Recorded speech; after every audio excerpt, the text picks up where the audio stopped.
not be the world's most favorite vegetable, but you add a little bacon to it, voila. Candace Conley is the girl who can cook, and she's here to dress up Brussels sprouts. You're gonna make me love Brussels sprouts, aren't you? I'm gonna make everyone love Brussels sprouts. There you go. You know what? I've got to be honest. I've tried them once. Okay. A long time ago. And they scare me. I don't know why. Well, it often is the case that people have had a horrifying experience with Brussels sprouts, and so they're like, "Oh my God, what am I going to do?" So, right. They're little cabbages. They grow like this on a big stalk. Check this out. Yeah. Cool. So what you want to do is you want to get really fresh Brussels sprouts. They're in season right now through December. Okay. So that helps with the kind of harsh, cabbagey flavor that they have. Right. Okay. The other thing that helps is to blanch them before. Which means? Blanching is to put them into boiling salted water for 2 or 3 minutes. What's that do? It makes them real bright green, which is a nice thing, just a pretty thing, which makes them appealing and look like they taste good. And then the other thing it does is it takes out that real strong, harsh flavor that they can have. Okay. Yeah. Good. So then what do you do with them after you blanch them? So these are blanched? Those are blanched. All right. And they're ready to go into our dish. Now, bacon. I mean, yeah. Come on. Duh. Everything better with bacon. So that should be one of your classes. Yeah. Bacon, duh. We do that. There you go. Okay, so bacon and Brussels sprouts. And Brussels sprouts, because they have a strong flavor, really stand up to big flavors. Sure. You want to pair big flavors with them. You're really bold with it, right? Exactly. So we sauteed some bacon, and we took that out, and then we sauteed some shallots that we sliced and put in there. Now, the Brussels sprouts go in to the shallots. All of them go in. This would be good for Thanksgiving. You know, this is a great side for Thanksgiving. You get tired of green beans and peas. Yeah. You know, but something green, this is a nice side. Now, you're going to cook these for about 7 to 10 minutes because you want them to kind of caramelize. Okay. It brings out their natural sugars. Is that from the onions? Oh, the natural sugars inside the Brussels sprout? Exactly.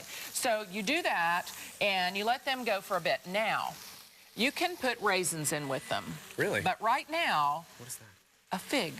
That's a fig? This is a fig.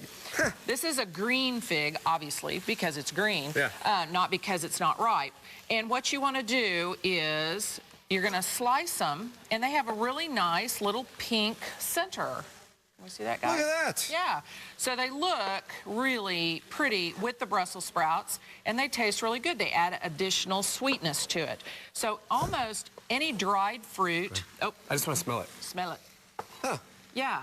So we're going to just slice these up real quick, and then we're going to throw them in with the Brussels sprouts. Are figs expensive? I've never bought figs in my life. Well, except for Fig Newtons. Fresh figs, when they're in season, are probably about $3 or $4 for a pound. Okay. So that's not bad. It's not bad. Right. Exactly, because you're not going to put, a whole box of figs in there, and then you can put them in your refrigerator, and you can keep them, for a week or two, and use them make figgy pudding. Make figgy pudding, or you could make Fig Newtons. There you go. You could.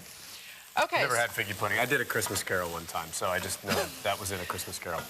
All right, so, okay, we're going to let that cook. Got the figs, got the shallots, and the Brussels sprouts. Exactly. And then to finish the cooking of everything, in goes half a cup of chicken broth. Okay. Okay, and you're going to let that reduce till it's almost evaporated.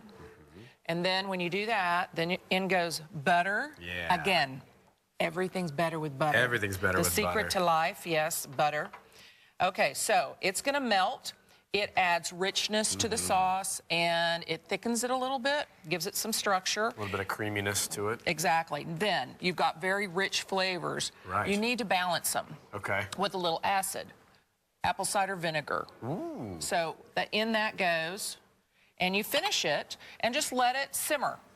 Will that taste real vinegary? No. For lack of a better term? No, because you've got all the richness from your Brussels sprouts and your onions and your bacon fat.